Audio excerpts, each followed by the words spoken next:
Shalom Uvracha, Ma'ababatai, Shalom Uvracha. Bezrat Hashem HaKadosh Baruch Hu bless the entire Kehillah with bracha and tzlacha and siyata d'shmai gdola. Makadam v'chata v'kata. Bat Hashem HaKadosh Baruch Hu spill on everyone. Shefat b'lidai. May all our prayers be accepted by Ratzon. May this year be a year of complete redemption. Amen. Now, what is Parashat Mishpatim? The Zohar HaKadosh talks in length about the entire teaching of Gilgulei Neshamot, which we call reincarnations. Then when we hear this concept of reincarnations, it's a teaching that we've learned maybe. It's something that applies of a person coming back in another lifetime to fix something. But we don't understand, number one, the order of it and how it applies to us. Being that it seems to be a very deep concept that is unapplicable to us. But rather we think that it's something that couldn't be more different than that. It's something we all need to understand and something that we all need to put in mind, especially with living in such a fast-paced world that we live in today. The Zohar opens up in this week's parasha with Ela mishpatim asher tasim lifnehem. These are the rules that you must put in the front of all Am Yisrael. Ilin denayad dehistar kadmahun. What does that mean? These are the laws of the Gilgulim that are dehistar, that are hidden, and that they are kadmuhun, that they are ancient. In order to understand this concept of Gilgulim, Zohar Kadosh take this to an understanding of how debt is repaid and how debt is forgiven. Zohar Kadosh says that whenever a person does a sin between a man and HaKadosh Baruch Hu, being our Father that is Av Rachaman, He is our Father that is kindful and merciful and forgiving. Any sin that occurs between a man and HaKadosh Baruch Hu, do tshuva, don't repeat the sin anymore, and zeu. HaKadosh Baruch Hu will forgive, HaKadosh Baruch Hu will forget, and you will move on within your life. Zohar Kadosh says, the problem is, with regards to debt that is between a man, and not Hashem, but with his fellow friend. Being that HaKadosh Baruch Hu cannot forgive debt that wasn't given to him, it was debt between A and B. So it's like we always say, it's like A and B borrow money from one another, and then C comes along and says, I will forgive you for your debt. C has no power to forgive debt that doesn't belong to him. Debt must be forgiven or repaid by where debt was created. Meaning, HaKadosh Baruch Hu cannot forgive sins or debt or damage that was done between a man and his friend. The problem is that debt, that dirt, can't go up to Shamayim. And it can't get erased on its own. So, what's the tikkun? What's the reparation? What's the solution?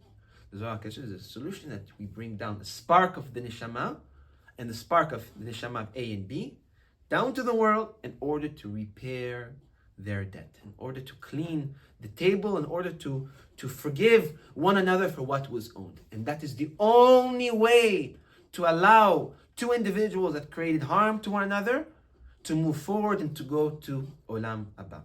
Based on this teaching, Arizal and Zohar Kadosh expand on this idea of all the interactions we have on a day-to-day basis. A lot of the times, we live in this world that's so fast-paced, we meet so many people. Why? Arizal says, every single person we meet, whether it be in a relationship, whether it be in the street. You walk in the street, you see someone walking your direction, you have eye contact for a moment, and you continue to walk. Arizal says, every single person you meet is a person that you meet, being that there is a hidden reason, and there is an ancient reason.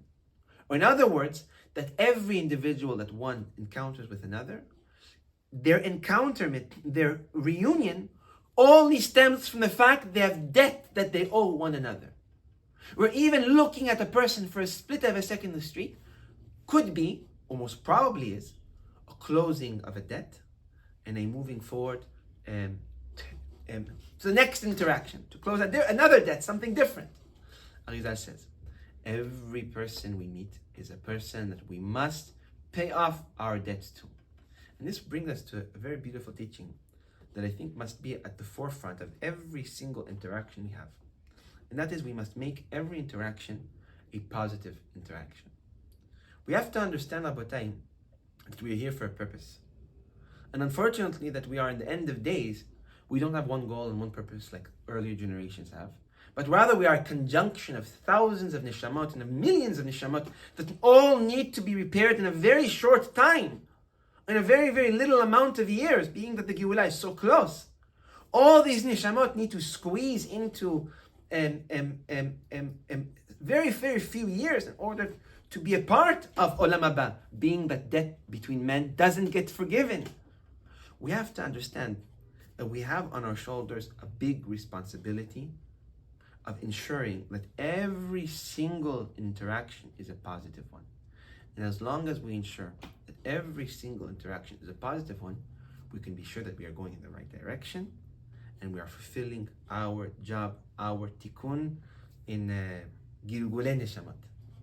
So now when we think of this idea of reincarnation, it's actually something that we should be thinking of every single day. And it's something that, like we mentioned, could be from the smallest thing, from behaving properly in a relationship that maybe will work, maybe will not.